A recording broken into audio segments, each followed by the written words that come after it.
What's up, guys? I want to thank you so much for checking out my YouTube channel.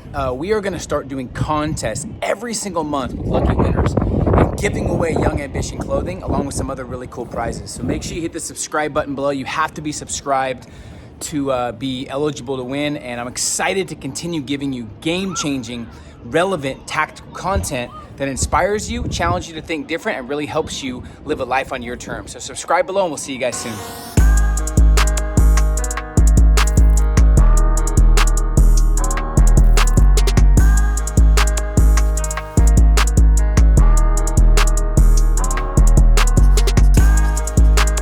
If you want to be a master of your craft and get paid highly for what you do, you have to put the work in when no one else is. You have to work weekends, work Sundays, and sometimes go against the grain and not do what's popular.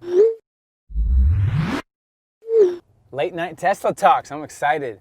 So I've been reflecting a lot. I was in Tulum last week and I've been thinking about the perspective shifts or things that have really made the biggest difference in my overall lifestyle and my overall results in my business and my overall growth the last 15 years.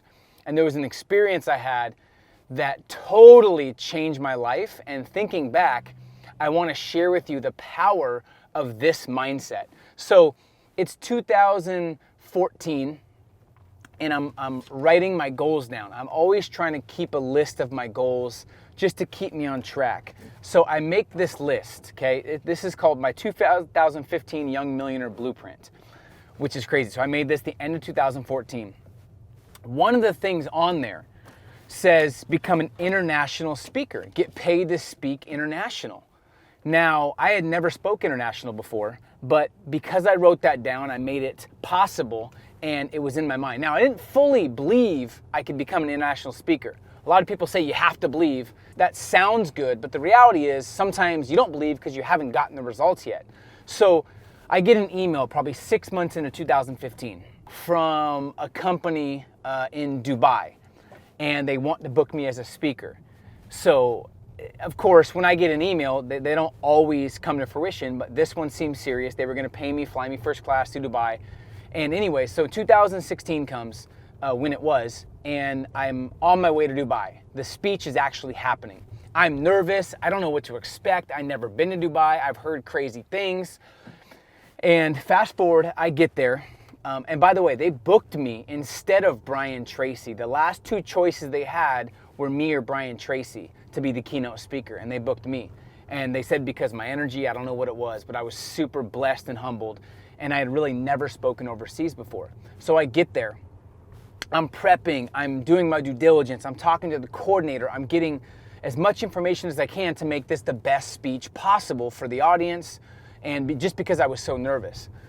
So once I get there, it's a morning of the speech, I feel good, I feel ready. I feel in the zone, and my speech comes up, I get up there, and I feel like I deliver my best speech up to that point in my life. And after the speech, and by the way, in the crowd, there's a lot of royalty. There's CEO of Emirates Airlines, there's kings, there's queens, there's all kinds of crazy, successful people. I didn't even think about that. So I realized after the speech, I wasn't nervous. And although that was my biggest speech to date at the time, I think there was 3,000 people in the crowd, I wasn't nervous. And that was the first time I wasn't nervous. Every other speech I'd given, I was super nervous. And I had to think back, how was I not nervous to speak in another country and speak in Dubai at the Atlantis in front of 3,000 successful people, CEOs, entertainers, all kinds of people.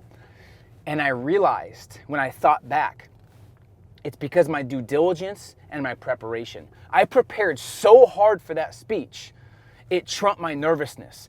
And if pressure creates anxiety, you haven't prepared enough. So let's rewind 2.5 years before that. I get my first booked paid speech in Vegas. It's 5K. I don't even think I deserve that. I'm nervous, I'm scared. I get booked to speak for 5K. My mindset back in 2013 was, I can't believe they booked me to speak and they're paying me 5K. And that speech, I was more nervous than I ever had been. I messed up a little bit. I prepared, but not as much as I could have. And It was a learning lesson. But I fast forward to this Dubai speech. My mindset shifted from I can't believe they booked me to of course they booked me. Who else would they book? And that mentality of knowing you deserve and earn what you're getting is the biggest shift I've ever made. Because a lot of people have the imposter syndrome. If you don't want the imposter syndrome, do the work. Do the due diligence. A lot of people aren't doing enough work. They're watching Netflix, they're escaping reality, they're going out drinking, they're partying, they're watching sporting events, they're relaxing. If you want to be a master of your craft and get paid highly for what you do, you have to put the work in when no one else is. You have to work weekends, work Sundays, and sometimes go against the grain and not do what's popular. But it will pay off if you really want to be one of the best at what you do and get paid 20, 30, 50K for a speech, or have a high-paying product and service, or build one of the most dynamic brands. You gotta put in the work when no one's watching. And that's why I shifted my perspective, and why I felt that way was because I put in the work, I put in due diligence, I really prepared, and I realized that repetition is the mother of all learning. I prepared so much, I turned my nervousness into excitement and certainty. And that's how you really become one of the best at what you do. I'm not saying I'm the best, but going from not thinking I was going to be able to speak overseas and not thinking I was ever going to get paid to being flown first class to Dubai to speak at the Atlantis and feel like I killed it and I was excited and not nervous, it's just a shift in perspective. It's doing the right preparation and due diligence, and it's really making sure you're sacrificing and putting in the work when no one else is. That's how you build a real brand and a real legacy and a real reputation.